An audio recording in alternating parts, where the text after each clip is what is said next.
মাঝখানে একদিন কোনো ভিডিও আপনাদের সাথে শেয়ার করতে পারি নাই। আমি ভুলেই গেছিলাম যে আমার ব্লগ করতে হবে।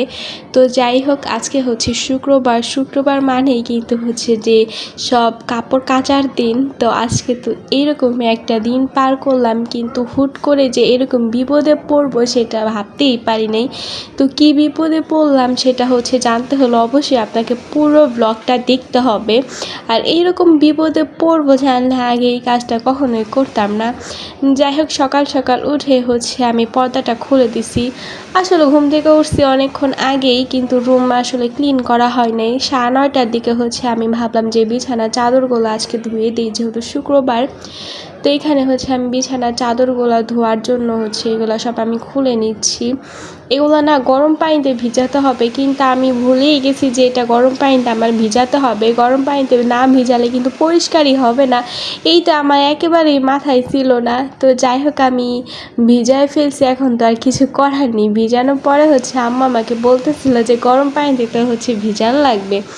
তো যাই হোক, যা মিস্টেক হয়েছে সেটা তো আর আমি ঠিক করতে পারবো না। তো এইখানে আমি সব ভালোভাবে খুলে নিচ্ছি। বিছানা চাদর আরেকটা বলতে আরও কয়েকটা আছে, কিন্তু আমি বিছাই নাই, কারণ এটাই একেবারে নষ্ট হোক, এটাই আমি চাইছি। তো যাই হোক, এই যে এখন আমি সুন্দর করে, কিন্তু সকালবেলা দেখলাম এত সুন্দর ওয়েদার, একেবারে কড়া রোদ ছিল ভাই। এই রোদ দেখে আমার একটু মন ছিল যে যাই হোক, এত সুন্দর রোদে কিন্তু জামা কাপড় ভালোই শুকাবে, যেহেতু 2 দিন অনেক রোদ ছিল। তো এই রোদ দেখে আমি সুন্দর করে বিছানার চাদরগুলো ভিজাইছি যে আমি ধুয়া দিব। ভাই, ধোয়ার আগে যদি একটু বৃষ্টি আসতো, মনে একটু আমি সান্ত্বনা দিতে পারতাম। ধুয়ে একেবারে সুন্দর করে চকচক করে আমি এগুলো ছাদে গিয়ে মেলে দিছি।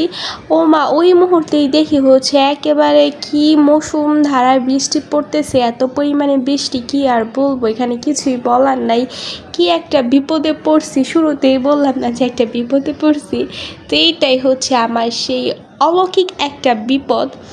তো এইটা যদি আমি জানতাম যে এরকম হবে, 2 দিন ধরে এত সুন্দর রোদ দেখলাম, হঠাৎ করে দেখি বৃষ্টি শুরু হয়ে গেল। যাই হোক, মাত্রই দিচ্ছি, বৃষ্টি পড়ছে, একটু গুড়ি পড়ছে, ব্যাপার না। কিন্তু দুপুরের পর ভাবছি যে থাক, ছাদেই তো থাকবে, আর তো বৃষ্টি আসবে না। একবার বৃষ্টি আসার পর আবার রোদ উঠছে দুপুরের দিকে। দুপুরে খাওয়া দাওয়া শেষ করে 3:30টার দিকে আমি ছাদে গেছিলাম, এই যে দেখতে যে কী অবস্থা জামা কাপড় বলতে বিছানার চাদর ছিল, আর যে সিঙ্গেল কম্বলগুলো প্রতিদিন আর কি ইউজ করা হয় সেগুলো আর কি আমি ধুয়ে দিয়েছিলাম। সেইগুলো আমি জাস্ট হাত দিয়ে ধরে দেখি এখনও ভিজা আছে। তো ভাবলাম যে এইখানেই থাক, আমি পরে এসে রাতের দিকে নিয়ে যাব। আমি আর কল্পনা করতে পারিনি যে বৃষ্টি, আকাশটা যদিও মেঘলা ছিল, কিন্তু ভাবতে পারি না যে এত জোরে বৃষ্টি হবে। তো আমাদের ছাদের মধ্যে আমি চলে আসছি। তো আমাদের ছাদটা সম্পূর্ণ তো দেখাতে পারিনি, তো একটু করে দেখাইছি। একটু আগে তো দেখালাম যে ড্রাগন ফল হয়েছে। এই ড্রাগন ফলগুলো না বড় হয় না, এইটুকুই থাকে। এইটুকুই থাকার পর না নষ্ট হয়ে যায়, বা কেউ চুরি করে নিয়ে যায়, এরকম কিছু। শুধু এই গাছের একটা মিষ্টি খেতে পাইছি, এত পরিমাণে মিষ্টি ছিল, ড্রাগনটা পাকা ছিল, মজার ছিল। যাই হোক, এইরকম বিপদে যে পড়বো মানে আমার জাস্ট ভাবার বাহিরে ছিল। আর আমার বাহিরে একটা সাউন্ড আসতেছে, ভয়েসের মধ্যে আপনারা শুনতে পাবেন, সেটা মেশিনের সাউন্ড। অ্যাকচুয়ালি আমার শাশুড়ি আম্মু মেশিনে কি যেন একটু টুকটাক করতেছে, তো সেই সাউন্ডে আমি দরজা আটকে আর কি ভয়েস দিতেছি। আর এই যে এটা কি আমার কি শাক, আমি কিন্তু শাক চিনি না। হ্যাঁ, শাকও চিনি না, আর কি মাছও চিনি না। মাছ চিনি এখন, কিন্তু শাকটা না আমি হুটহাট বলতে পারি না। পালং শাকরে বলে পুঁই শাক, পুঁই শাকরে বলি পালং শাক। তো আমার অবস্থা এইরকম। তো এই যে ওয়েদারটা কিন্তু ভালোই ছিল।